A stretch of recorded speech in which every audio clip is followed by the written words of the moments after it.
What's up, everyone? Hope you're having a good weekend. Welcome back. Thanks for tuning in.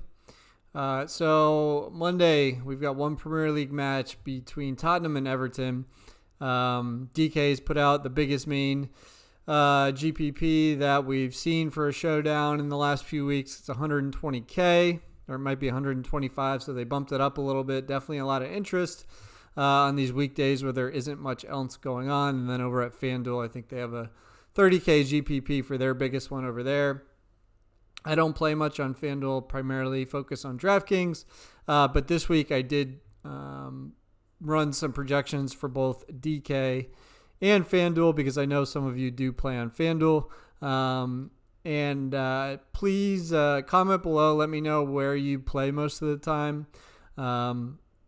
I assume that most of you are on DK, but if a bunch of you are playing on FanDuel all the time, that would be good to know, and I can try to gear the videos to cover FanDuel a little bit more moving forward if that's something that you would find helpful.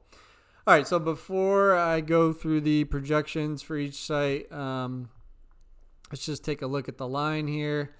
So Tottenham even money, Everton plus 255, so Tottenham the clear favorite here, 2.5 total.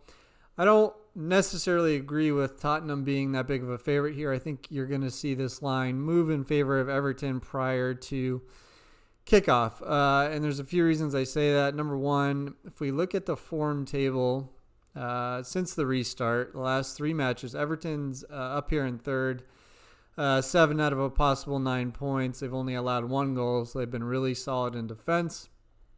And you got Tottenham down here, kind of been all over the map, a draw, a win, and a loss, 4 goals for, and 4 goals against. That's a small sample size, but I found this is since the beginning of 2020. Everton have looked very good overall since Ancelotti took over. They've got a positive expected goal difference of about 0.6. And then Tottenham's all the way down here, a negative goal difference of about half a goal. So in terms of expected goal difference, there's nearly a full goal between these two teams. So take name out of it, take recent or, history as in the last couple seasons out of it. Everton just, statistically speaking, look better than Tottenham. And I think you would say the same about the eye test since we've restarted. So I just think this is a straight up coin flip, honestly. I think this match could go either way. It just kind of depends, which team is on their game, which team shows up. So for that reason, in terms of a build, I think everything is on the table. 5-1 either way. Of course, that's a little extreme, but I could see that working if one team just comes out and smashes the other, which is possible. But I think 4-2 either way make even more sense. And then a 3-3 could be the way to go as well. So I honestly think it's wide open in terms of the builds here for this showdown slate. Quickly, let's look at the lineups here. I think you're going to see from Tottenham what we've seen for the last few matches. The only changes you might see are Dele coming in for Steven Bergwijn there. And then Jan Vertonghen could give Ben Davies a rest at left back. The left back in Mourinho's system just doesn't do much DFS-wise, especially on DraftKings. And then Vertonghen's overpriced on DraftKings anyway, so not a lot to like there. From Everton, I think, again, we'll see a very similar lineup to what they've been running out. Richarlison is questionable, but it seems like he's going to be fine. And then Sigurdsson did return to central midfield. So that's something to look out for. I do think that he continues there. All right, let's look at the projections, and we'll start with DraftKings. So Lucas Digne projects as the top guy on DraftKings. I think it is worth noting that he and Sigurdsson did split corners 50-50 last game.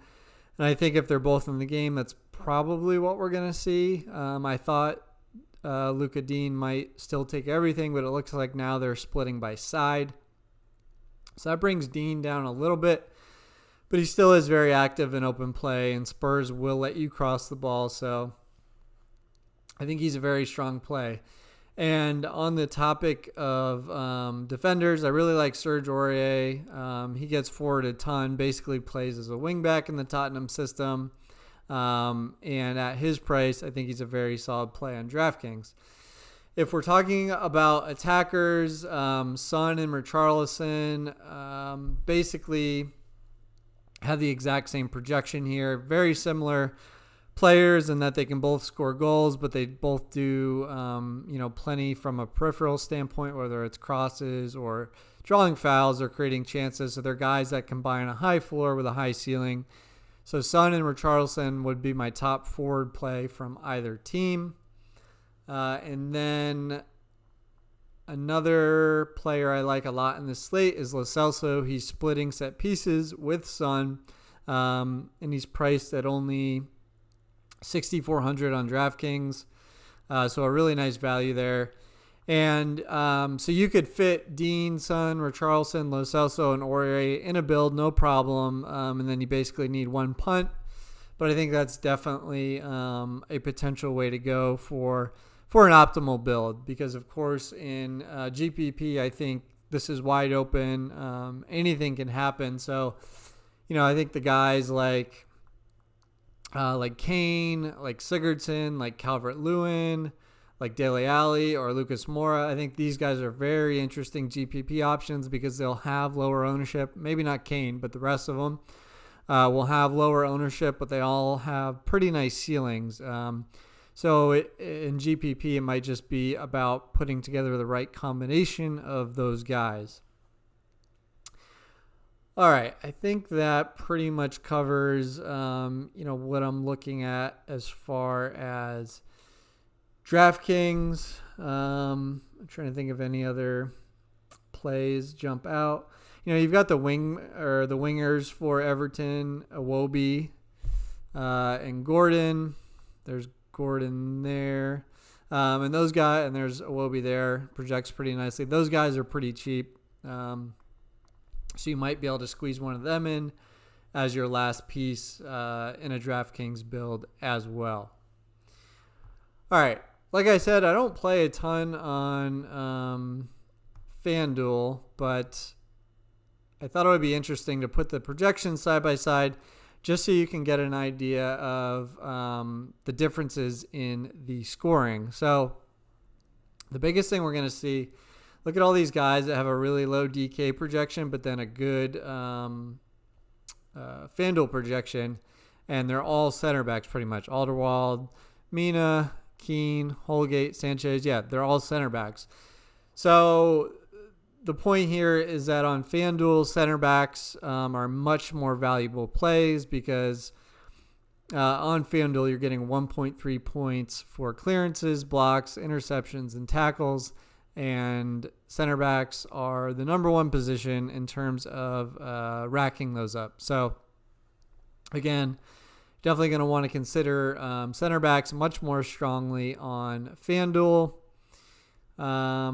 The other thing you will see is that some of these forward players, like Keane, I don't expect him to play, but Calvert-Lewin is a good example. He projects very nicely on FanDuel because he is a guy that puts shots on target and can also score, but comparatively on DK, his projection not as good because he doesn't have much of a floor. So goal-dependent forwards and center backs are going to be more viable plays on FanDuel. That's really the biggest difference here. But just to go back to DraftKings to close this out, like I said, I think this slate is wide open for GPPs because it's kind of hard to predict which way this match is going to go. It's really a 50-50 proposition to me.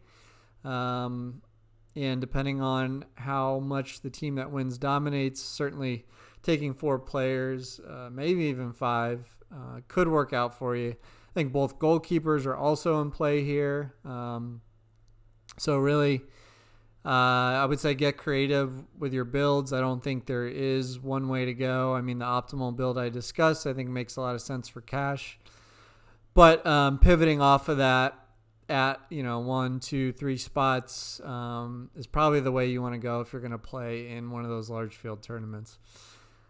All right, that's going to wrap it up. Thank you for tuning in once again. Hope you found it helpful. Hope you are able to go out there and win some money on Monday.